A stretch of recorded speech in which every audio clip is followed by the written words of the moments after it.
In the name of the Father, and of the Son, and of the Holy Spirit. Amen. The grace of our Lord Jesus Christ, and the love of God, and the communion of the Holy Spirit be with you all. And with your spirit. Good morning, Good morning, Father. and welcome to the minor basilica and shrine of Our Lady of the Rosary of Manaoag.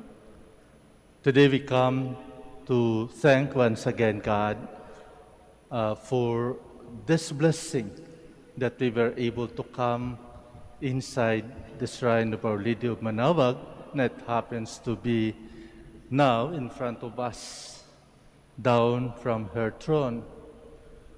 And we pray especially for our needs.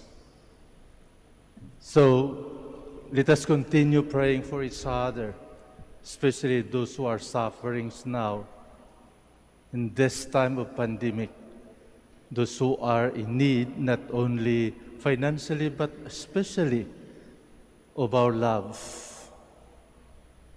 So my dear friends, let us recommend our friends, our loved ones, those who are affected by this pandemic, to the Lord.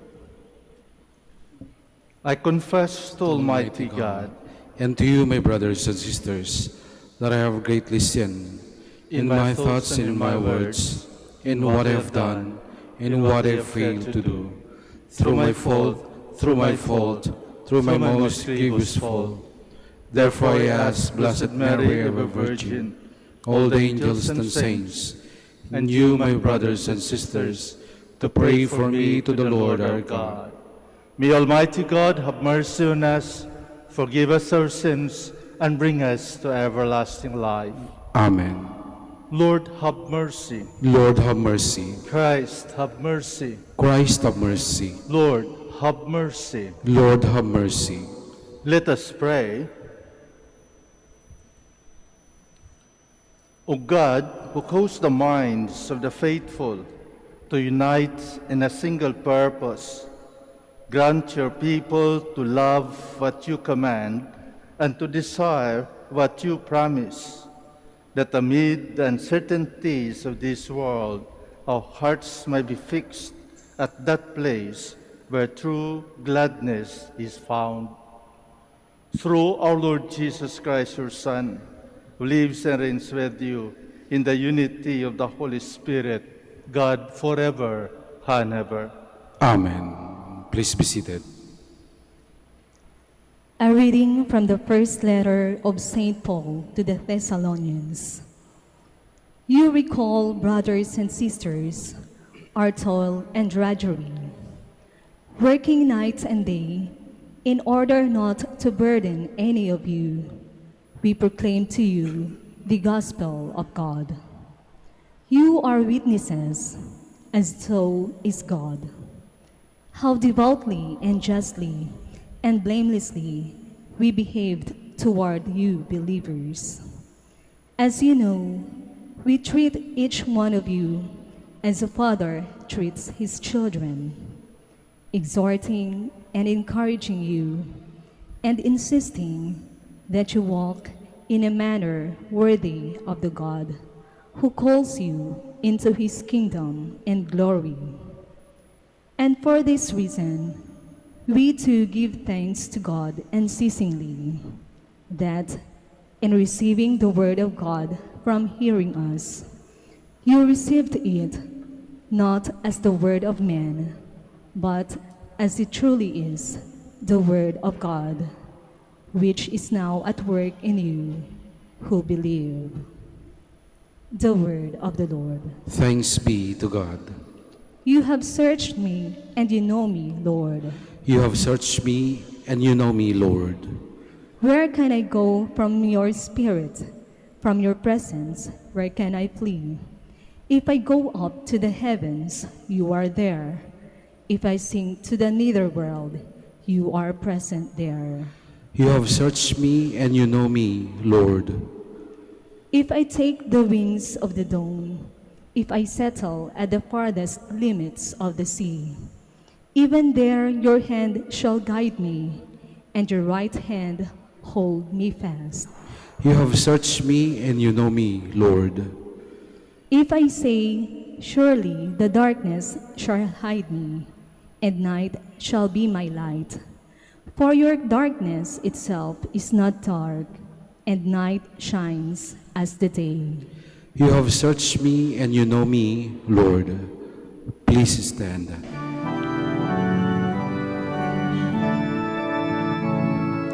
Hallelujah, hallelujah, hallelujah. Whoever keeps the word of Christ, the love of God, is truly perfected in him. Hallelujah, hallelujah, hallelujah.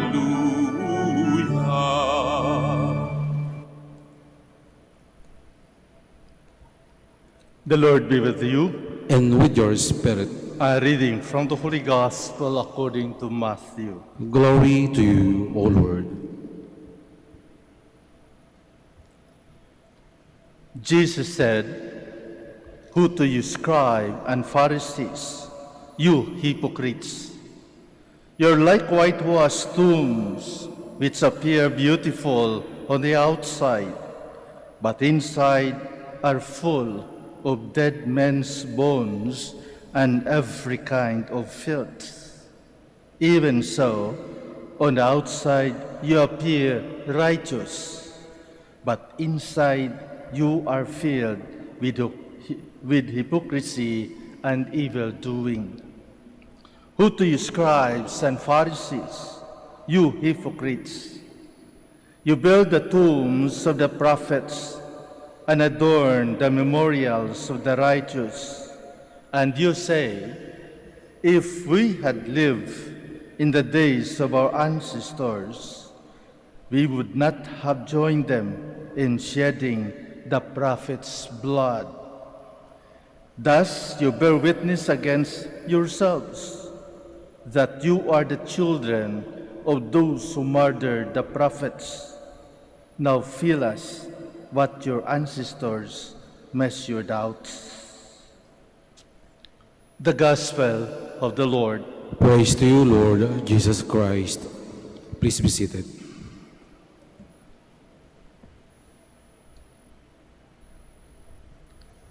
Kinumpara ng ating Panginoon ang mga Pariseo at ang mga skriba sa isang whitewashed tomb, sa isang nicho, sa isang libingan. Nasa labas, ang gagara nila, lalong-lalo na yung mga damit nila, with tassels, with all the beautiful decorations, the color.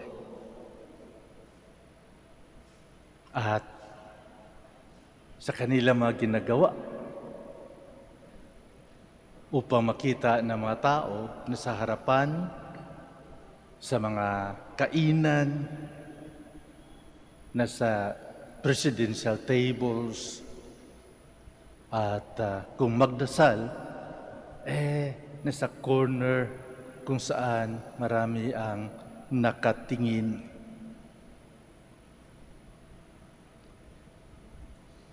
Ngunit, ang kalooban ay ibang-iba sa panlabas na kanilang pinapakita. Kaya tinatawag sila ng ating Panginoon, hypocrites. Saan ba nanggaling ang hypocrites? Ang term, ang word na hypocrite. Ito ay nanggaling sa isang Greek word. Nang sinimulan ay yung mga actor or actresses sa theater, sa palabas, kung saan sila ay nakamaskara. Nakamaskara. Kaya sa kanilang acting, ang kanilang pinapakita ay yung kung sino yung ina-act nila. Kung anong role ng tao na gusto nilang gayahin. Kaya ang kanilang ginagawa ay gawa ng isang tao na nakatago. Hindi totoo na sila yun.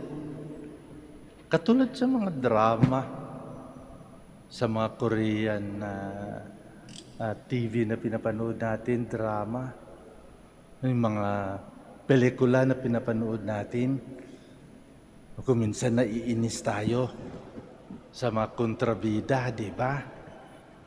At naalala ko yung artista na kontrabida paglabas, maraming mga fans ng bida na nag-hate sa kanya. Sinisigawan siya. Bakit? Dahil pinakita niya ang tunay na pagkamaldita o tunay na pagkakontrabida, ngunit sa role lamang yan dahil siya ay isang artista. At ganoon din sa theater. Kaya ang tawag sa mga actors at actresses sa theater, they are called hypocrites.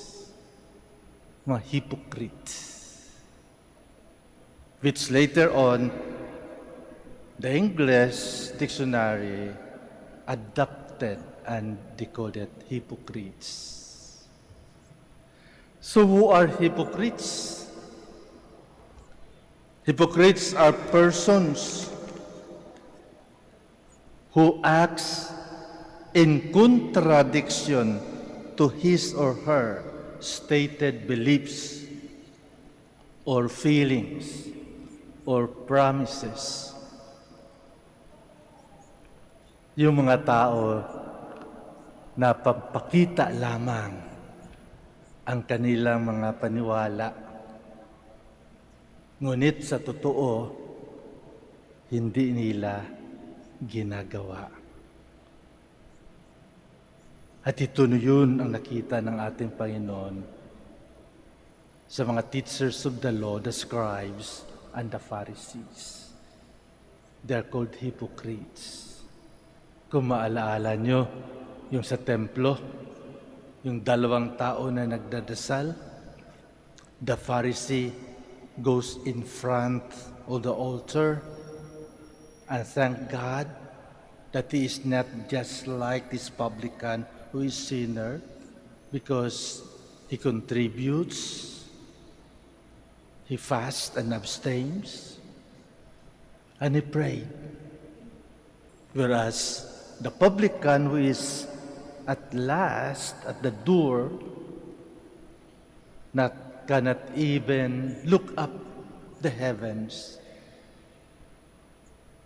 And that is because he is not worthy according to him, because he is a sinner.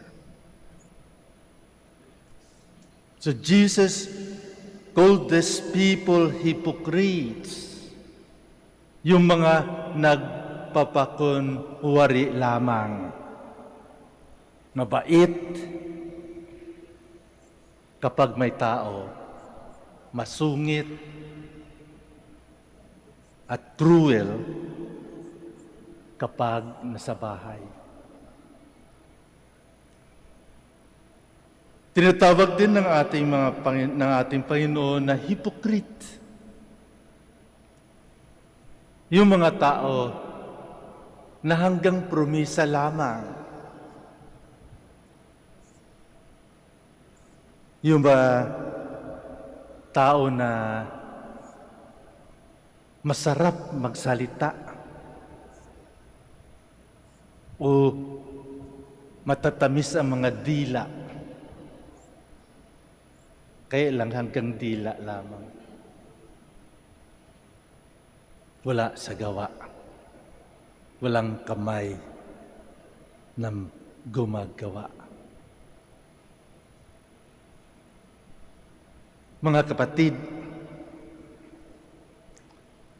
sa panahong ito, maraming mga hypocrites. At ito siguro ang dapat ating bantayan. Maraming nagsasabi na kapag siya ay mananalo, lalong-lalo na sa politika at lalong-lalo na sa darating na eleksyon natin, maraming mga hypocrites ang lalabas. Kaya dapat bantayan natin ang ating mga sarili na we will not be become followers of those empty promises that they will promise us. Kapag ako manalo, I will protect our country. Kung ako manalo, walang corruption, walang drugs. Nakakalungkot. Bakit? Ang katunayan, walang nangyayari. So sana po, sa hirap ng buhay ngayon, sa panahon ng pandemic, ipagdasal natin ang ating bansa, lalong-lalo na ang ating simbahan, na sana po ang mga leaders natin ay hindi gagaya ng mga scribes and Pharisees who are hypocrites. Tingnan natin, ipagdasal natin, dahil masyado nang mahirapan ang ating mga kababayan. Masyado na tayong nahihirapan sa panahong ito. Pagdasal natin na sana po hindi lamang salita ang kanilang magagawa, ngunit gawin nila sa gawa. Let us continue praying for each other. Let us continue praying, especially those who are suffering. Yung mga apektado ng pandemic na ito, yung mga may sakit, at lalong-lalo na yung mga nag-serve, yung mga frontliners natin. Let us be honest to ourselves. Let us be honest to correct what is wrong. Huwag tayo magsunod-sunuran lamang. Huwag natin i-affirm ang kanilang pagkahipokrito. Huwag tayong madala sa pera na pinagbibigay sa atin. Ipagdasal natin sila na sana sila ay maging tama at totoo sa kanilang mga promesa.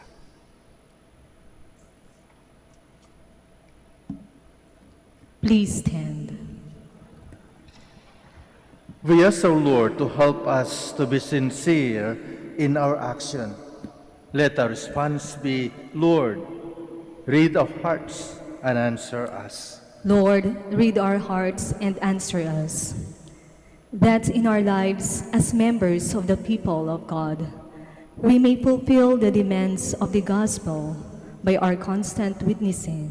Let us pray to the Lord. Lord, read our hearts and answer us. That we may avoid doing things out of the desire to conform or out of hypocrisy. Let us pray to the Lord. Lord, read our hearts and answer us.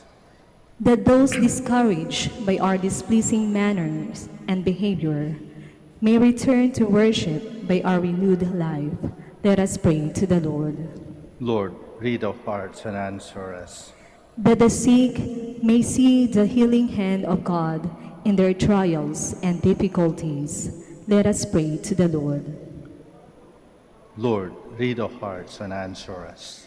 That those who have departed from this life may be received into eternal glory. Let us pray to the Lord. Lord, read our hearts and answer us. In silence, we offer now our personal intentions and prayers, the intentions of this Mass, and let us keep praying for one another. Father, help us to come to worship with a sincere heart, so that we may be able to approach you in spirit and in truth. We ask this through Christ our Lord. Amen. Please be seated. Take, O Lord, this offering with hands outstretched in glory. Take, O Lord, this sacrifice and lift it to the skies.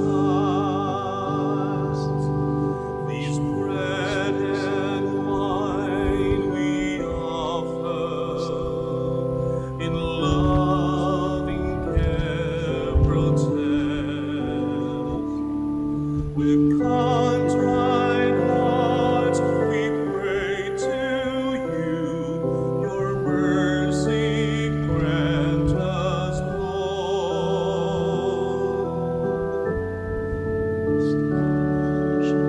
Listen, Lord, this prayer we send to you on high. Grant, O Lord, to those who seek the secret of your love.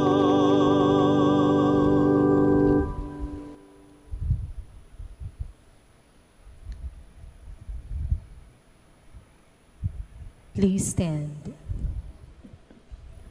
Pray, my dear friends, that my sacrifice and yours may be acceptable to God, the Almighty Father.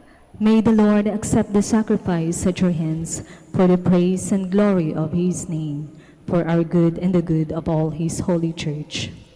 O Lord, who gained for yourself a people by adoption through the one sacrifice offered once for all, bestow graciously on us, we pray, the gifts of unity and peace in your church, through Christ our Lord. Amen. The Lord be with you. And with your spirit, Lift up your hearts. we lift him up to the Lord. Let us give thanks to the Lord our God. It is right and just. It is really right and just, our duty and our salvation, always and everywhere to give you thanks, Lord, Holy Father, Almighty and eternal God.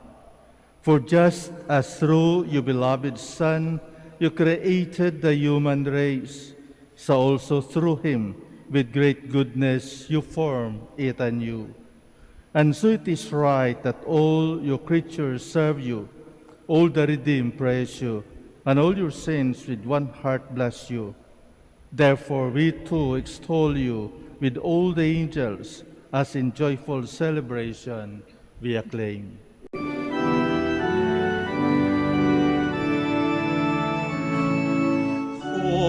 Holy, holy, holy Lord God of hosts, heaven and earth are full of your glory. Hosanna, Hosanna, Hosanna in the highest. Blessed is he who comes in the name of the Lord. Hosanna, Hosanna, Hosanna in the highest. Please kneel. You are indeed holy, O Lord, the fount of all holiness. Make holy, therefore, these gifts, we pray, by sending down your Spirit upon them like the dew fall, so that they may become for us the body and blood of our Lord Jesus Christ. At the time he was betrayed and entered willingly into his passion, he took bread and giving thanks, broke it, and gave it to his disciples, saying, "Take this, all of you, and eat of it, for this is my body, which will be given up for you."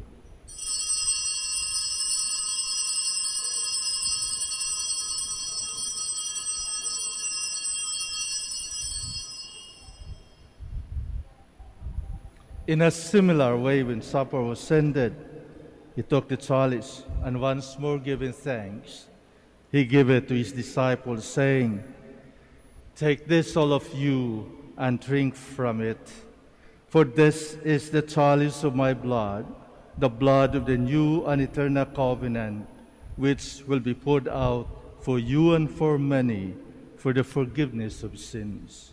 Do this in memory of me."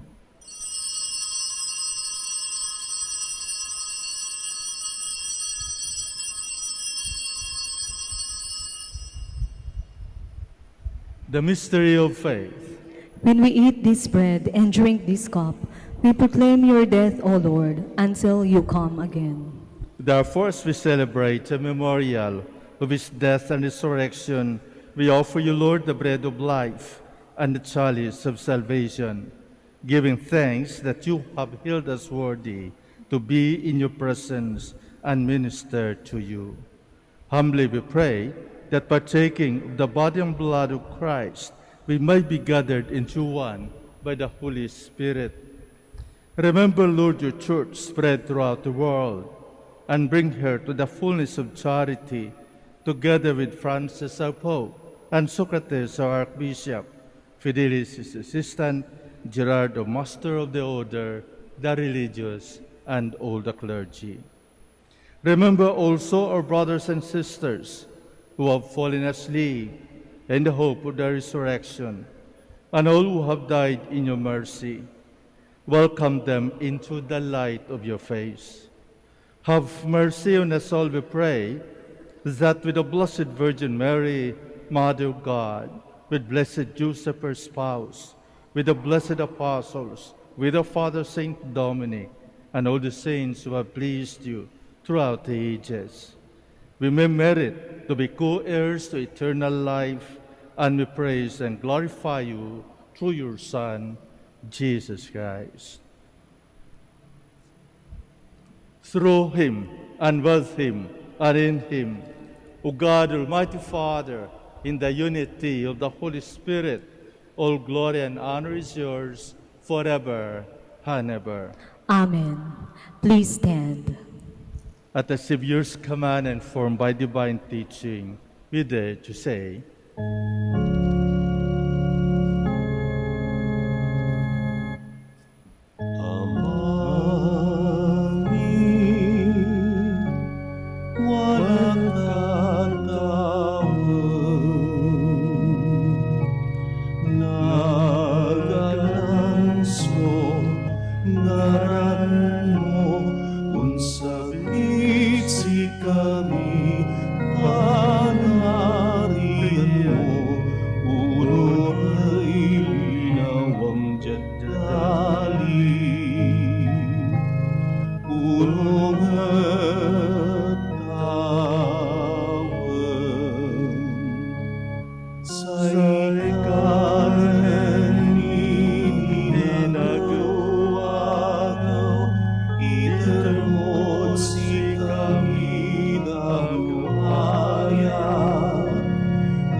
Deliver us, Lord, we pray, from every evil.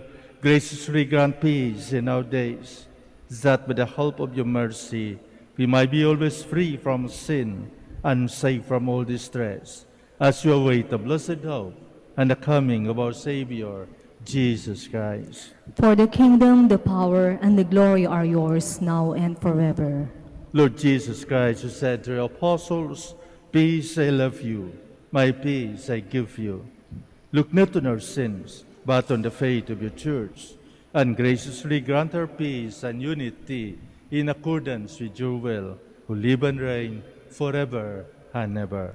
Amen. The peace of the Lord be with you always. And with your spirit. Let us offer to one another the sign of peace.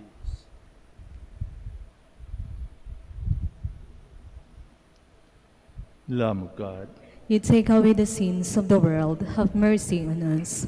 Lamb of God, you take away the sins of the world, have mercy on us.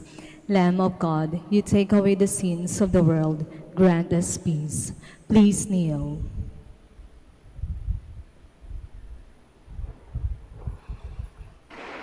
behold the Lamb of God. Behold him who takes away the sins of the world. Blessed are those called to the supper of the Lamb. Lord, I am not worthy that you should enter under my roof, but only say the word, and my soul shall be healed.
Let us pray. Please stand.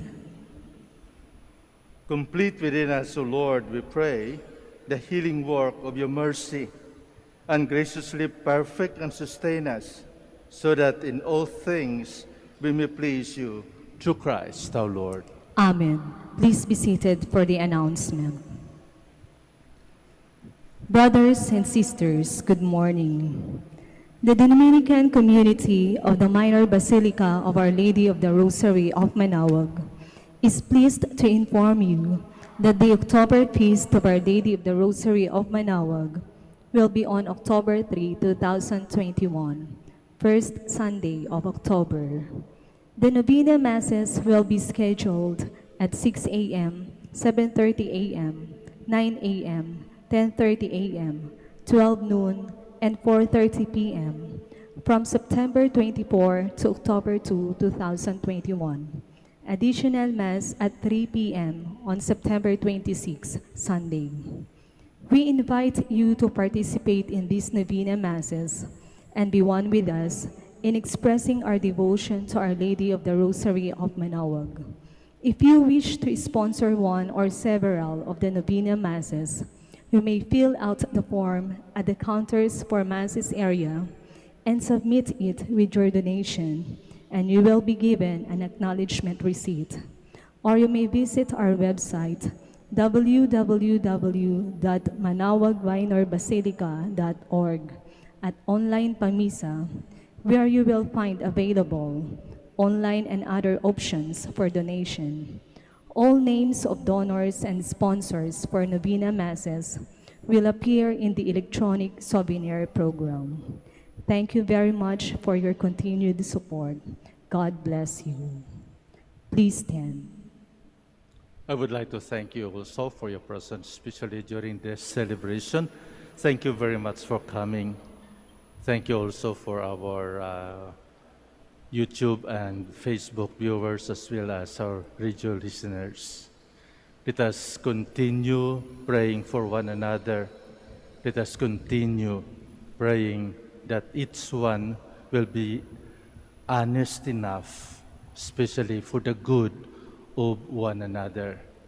We continue praying for our frontliners, just like our commentators and lector here, our ushers and security guards, and also for our radio staff. Maraming salamat po at ingat tayo sa ating pagbalik sa ating mga tahanan. The Lord be with you. And with your spirit. May Almighty God bless you, the Father and the Son and the Holy Spirit. Amen. Our Mass is ended. Let us go in peace. Thanks be to God. We'll now have the blessing of our sick brothers and sisters. Please remember in silence the names of your loved ones who are sick.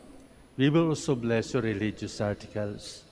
Our help is in the name of the Lord, who made heaven and earth. Let us pray. God, our Almighty Father, by your blessing, give us strength and support in our frailty. Show kindness to our sick brothers and sisters. Free them from all illness and restore them to good health through the intercession of Our Lady of the Rosary of Manaoag, so that in the sure knowledge of your goodness, they will gratefully bless your holy name. In the name of the Father, and of the Son, and of the Holy Spirit. Amen. For your religious articles, in memory of the mysteries of the life, death, and resurrection of our Lord Jesus Christ, to the honor and glory of the Blessed Virgin Mary, Mother of Christ, Mother of the Church, Our Lady of the Rosary of Manaoag, may all these rosaries, images, candles, oil, and other religious articles be blessed and made holy in the name of the Father, and of the Son, and of the Holy Spirit. Amen.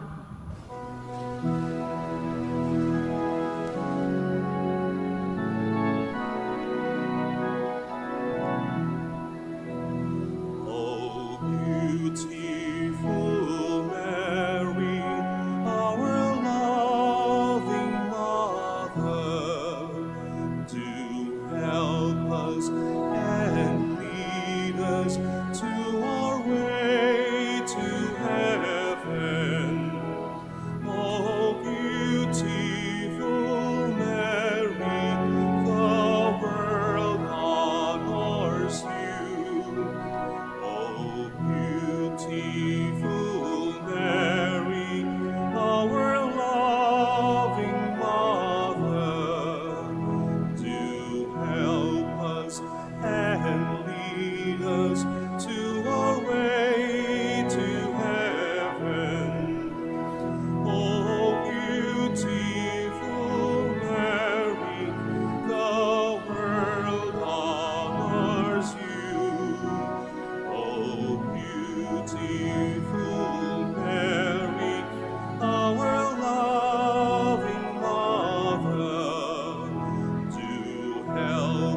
us and lead us to our